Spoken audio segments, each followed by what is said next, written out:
எத்தனையோ நாமங்கள் பெருமாளுக்கு இருந்தாலும் அதில் கோவிந்த நாமமே அவனுக்கு மிகவும் விருப்பமானது. கோவிந்த நாமத்திற்கு பலவித அர்த்தங்கள் உண்டு.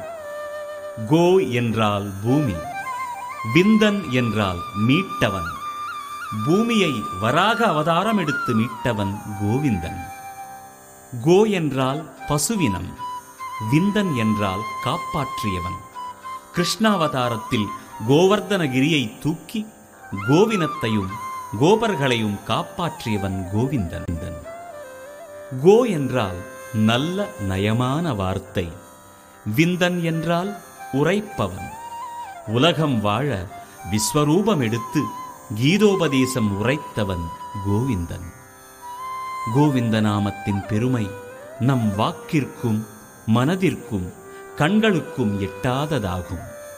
சங்க சக்கர கதாபாணி துவாரகா நிலையாச்சுத கோவிந்த புண்டரீகாக்ஷா ரக்ஷமாம் சரணாகதாம் என்று திரௌபதி கதறிய கோவிந்த நாமமே அவளது மானத்தை காப்பாற்றியது. ஏன்? கோவிந்தனை விட மகிமைகள் மிக கொண்டது கோவிந்த நாமமே. ஏழுமலையானே வேங்கடரமணா கோவிந்தா கோவிந்தா, அடிக்கொரு முறையும் படிக்கொரு முறையும் கோஷம் கேட்பவனே கோவிந்தா கோவிந்தா, ஆபத்பாந்தவா அநாத ரட்சகா கோவிந்தா கோவிந்தா கோவிந்தா கோவிந்தா.